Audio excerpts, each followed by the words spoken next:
നമസ്കാരം കേരളത്തിൽ ആശങ്ക പടർത്തി വർദ്ധിച്ചു വരികയാണ് മഞ്ഞപ്പിത്തം.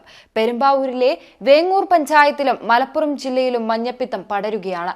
രോഗപ്രതിരോധ നടപടികൾ ഊർജിതമാക്കിയിട്ടുണ്ടെങ്കിലും ഇപ്പോഴും മഞ്ഞപ്പിത്ത റിപ്പോർട്ടുകൾ ചെയ്യപ്പെടുന്നു. മലപ്പുറത്തെ വേങ്ങര പഞ്ചായത്തിൽ 2 പേർ മരിക്കുകയും 40ഓളം പേർ ആശുപത്രിയിലാവുകയും 178 പേർക്ക് രോഗം സ്ഥിരീകരിക്കുകയും ചെയ്തിരുന്നു. ജില്ലയിൽ 400ഓളം ഹെപ്പറ്റൈറ്റിസ് എ കേസുകളാണ് റിപ്പോർട്ട് ചെയ്തിട്ടുള്ളത്. കഴിഞ്ഞ ദിവസം മരിച്ച 2 പേർ ഉൾപ്പെടെ 5 മാസത്തിനിടയിൽ 8 പേർ ജില്ലയിൽ മരിച്ചിട്ടുമുണ്ട്.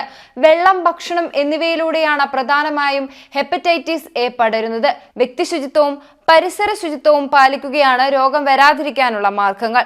മലിനജലത്തിലൂടെ രോഗവാഹികളായ വൈറസ് ശരീരത്തിനുള്ളിൽ പ്രവേശിച്ചതാണ് വേങ്ങൂരിലെ രോഗബാധയ്ക്ക് കാരണമെന്നാണ് നിഗമനം. ഹെപ്പറ്റൈറ്റിസ് എ വൈറസ് ശരീരത്തിൽ പ്രവേശിച്ചാൽ അത് മറ്റുള്ളവരേക്ക് പകരാനുള്ള സാധ്യതയുമുണ്ട്. മഞ്ഞപ്പിത്ത ബാധയുടെ ലക്ഷണങ്ങൾ കണ്ടു തുടങ്ങുന്നതിന് 2 ആഴ്ച മുമ്പ് വരെ രോഗിയുടെ മലത്തിൽ ഹെപ്പറ്റൈറ്റിസ് എയുടെ സാന്നിധ്യമുണ്ടാകും. രോഗലക്ഷണം പ്രകടിപ്പിച്ചു കഴിഞ്ഞാൽ ഒരാഴ്ചയോ അതിലധികമോ വൈറസ് സാന്നിധ്യമുണ്ടാകാം. അതേസമയം ചില വ്യക്തികളുടെ മലത്തിൽ രോഗലക്ഷണങ്ങളൊക്കെ പൂർണ്ണമായി മാറിക്കഴിഞ്ഞാലും ആഴ്ചകളോളം വൈറസിന്റെ സാന്നിധ്യമുണ്ടാകാറുണ്ട്. ഇത് ഓരോ വ്യക്തിയിലും വ്യത്യാസപ്പെട്ടു നിൽക്കുന്നു. മറ്റുള്ളവരിലേക്ക് രോഗം പടരാതിരിക്കാൻ രോഗബാധിതർ കൈകൾ വൃത്തിയായി കഴുകുന്നതുൾപ്പെടെ വ്യക്തിശുചിത്വം നന്നായി പാലിക്കേണ്ടതുണ്ട്. ഇനി എന്താണ് മഞ്ഞപ്പിത്തം എന്ന് പരിശോധിക്കാം. കണ്ണിനകവും തൊലിപ്പുറവും മഞ്ഞ നിറത്തിലാകുന്ന അവസ്ഥയാണിത്. മഞ്ഞ നിറമുള്ള ബിലിറൂബിൻ നമ്മുടെ കോശങ്ങളിൽ അടിയുന്നതാണ് ഇങ്ങനെ സംഭവിക്കുന്നത് കൊണ്ട് കാരണമാകുന്നത്.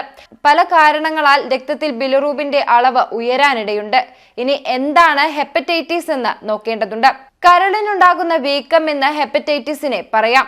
വൈറസ് ബാധ മൂലവും മദ്യത്തിന്റെ അമിത ഉപയോഗം ഉൾപ്പെടെയുള്ള ഒട്ടേറെ കാരണങ്ങൾ കൊണ്ടും ഇതുണ്ടാകാം.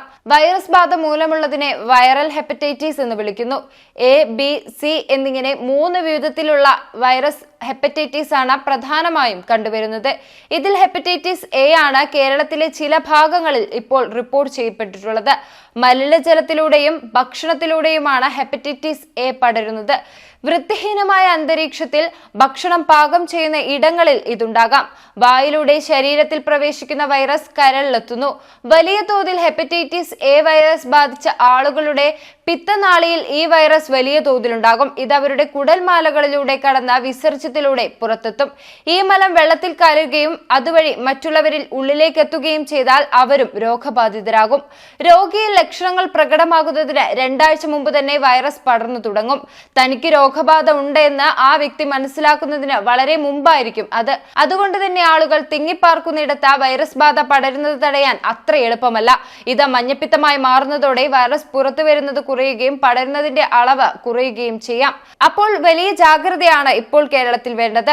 കാലവർഷം അടുത്തെത്തിയതോടെ ഈ മഴക്കാല രോഗങ്ങൾ വർദ്ധിച്ചു വരുന്ന സാഹചര്യമാണ് എല്ലാ ജില്ലകളിലുള്ളത്. കൃത്യമായി ശുചിത്വം പാലിക്കുകയാണ് ഇതിന് കൃത്യമായി ചെയ്യേണ്ടത്. അതുകൊണ്ട് തന്നെ കൈകൾ വൃത്തിക്ക് കഴുകുകയും ശുചിത്വം പാലിക്കുകയും ദിവസവും കുളിക്കുകയും ചെയ്യുക.